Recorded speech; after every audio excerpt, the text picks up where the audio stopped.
samples. So I had 8 cases yesterday, and I knew exactly what we needed, and I kind of looked at the list, and I said, all right, this 17-weeker has 8 lambs, and this. So I knew which were the cases that were probably more likely to yield what we needed, and I made my decisions according to that too. So it's worth having a huddle at the beginning of the day, and that's what I do.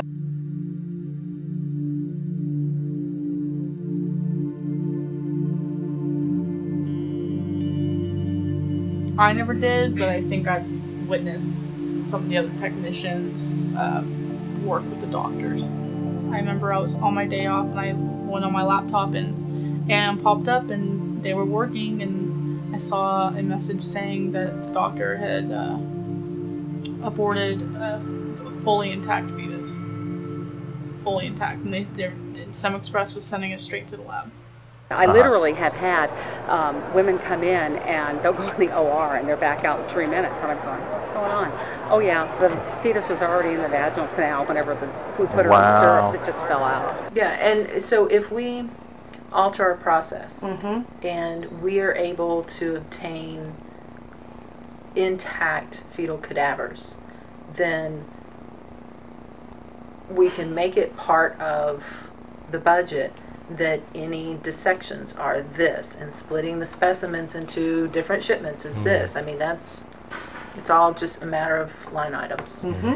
Usually they want both hemispheres intact with the brainstem, which usually doesn't happen. They'll take like an 80% intact or 70% intact, but you have to contact them and see if that would be okay. Got a rate-limiting step of the procedure is calvarium. Calvarium, the head is basically the biggest part. Most of the other stuff can come out intact. Right. It's very rare to have a patient that doesn't have enough dilation to evacuate all the other To bring the body cavity out, intact and all that. And with the calvarium, in general, some people will actually try to change the presentation so that it's not vertex. Because when it's a vertex presentation, you never have enough dilation at the beginning of the case unless you have a real huge amount of dilation to deliver an intact calvarium. So if you do it starting from the breech presentation, there's dilation that happens as the case goes on, and often the last you can evacuate an intact calvarium at the end. So I mean, there are certainly steps that can be taken. So they can convert to breech, for example, at the start of the... Exactly. Under ultrasound guidance, they can just change the presentation. Okay. I was training with Jessica in the Alameda, and I've been doing it for a few weeks, so I kind of knew what I was doing, but kind of not. And it was really busy, and one of the doctors came in and she looked really frustrated. The medical assistants were with her, and I don't know, it's my deal to listen and see what's going on, and the doctor just says if she can't calm down, I can't do the abortion. Like, and I can't medicate her. Something like that, and she was just distraught. The other thing that plays a tremendous part in this all is the dilation that you've obtained, and also how, lack of a better word, how cooperative the patient is during the procedure. Finally, the woman, she calmed down, and the doctor went in to perform the abortion. Takes a little while, and I'm in the hallway. I see the jar come out, goes into the path lab, and Jessica, I can hear her, is preparing it, rinsing out the jar, rinsing out the linen, the wrapping that catches it, dumping it in the strainer, rinsing it off, putting water in the pie dish, and getting it ready for the doctor. So then I hear her call my name. Hey, Ollie, come over here. I want you to see something kind of cool. This is kind of neat. So I'm over here, and this is the moment I see it, I'm just flabbergasted. This is the most gestated fetus and closest thing to a baby I've seen. And she's like, okay, I want to show you something. So she has one of her instruments, and she just taps the heart, and it starts beating. And I'm sitting here, and I'm looking at this fetus, and its heart is beating. And I don't know what to think. Is there still circulation in the heart once you isolate it? So, so there are times when after the procedure is done that the heart actually is still beating. They induce fetal demise at about 20 weeks, 18 to 20 weeks, and so they inject digoxin into the fetus. Right. I was actually going to ask about it because I want to make sure there's no digoxin on my sample. No. providers who use digoxin use it for one of two reasons.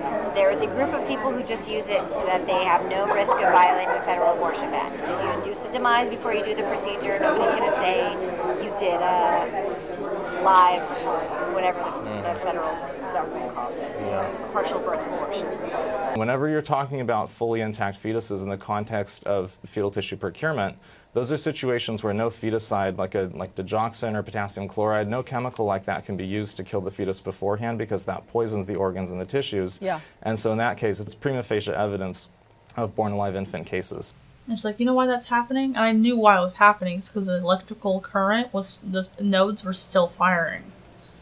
And I don't know if that constitutes it's technically dead or it's alive. It had a face. It wasn't completely torn up, and its nose was very pronounced. It had eyelids, and its mouth was pronounced. And then, since the fetus was so intact, she said, "Okay, well, this is a really good fetus, and it looks like we can procure a lot from it. We're gonna procure a brain." So, the moment I hear something like, that means we're gonna have to cut the head open. We're gonna have to cut the head open. So it's like, okay, so what you do is you go through the face. I'm thinking, no, I don't want to do this. And she takes the scissors and she makes a small incision right here and goes, I would say, to maybe a little bit through the mouth. And she's like, okay, can you go the rest of the way? And I'm like, yes. And I didn't want to do this. And so she gave me the scissors and told me that I have to cut down the middle of the face. And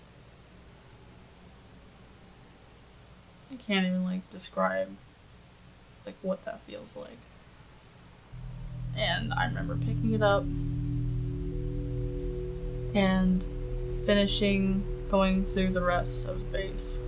And Jessica picking up the brain and putting it in the container with the media and parafilming it. And she left and she's like, okay, you can clean it up. And I'm just sitting there like, what did I just do? And that was the moment I knew I couldn't work for the company anymore. And that was still, it was, even if it's gonna be good, if that could have been the cure for some kind of disease, then I wish, even if it was, I wish I still wouldn't have done it. I don't want to be that person. And I remember picking, it was a male, I remember picking him up with the gloves, because it was too heavy. The pie dish was this, and he was big, the pie dish, and I couldn't take it and put it in the strainer and put it in, I couldn't, it was just too big. And I opened the biohazard container, and it's almost full.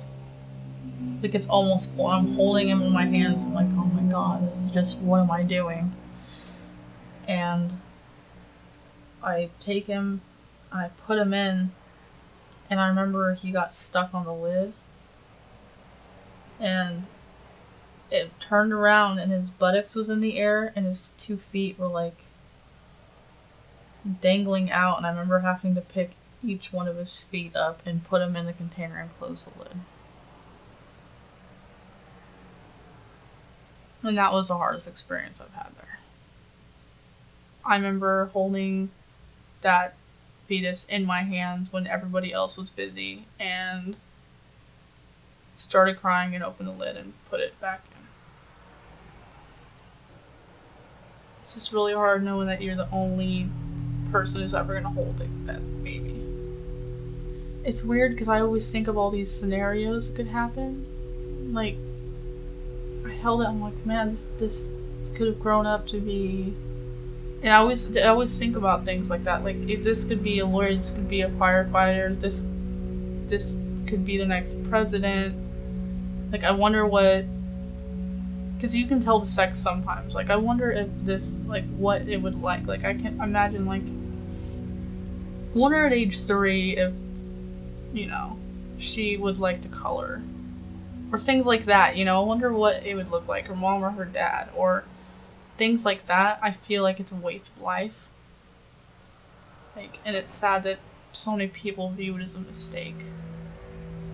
You know, because it's not. I mean, life isn't a mistake. I mean, getting pregnant it be an accident, but it's not a mistake.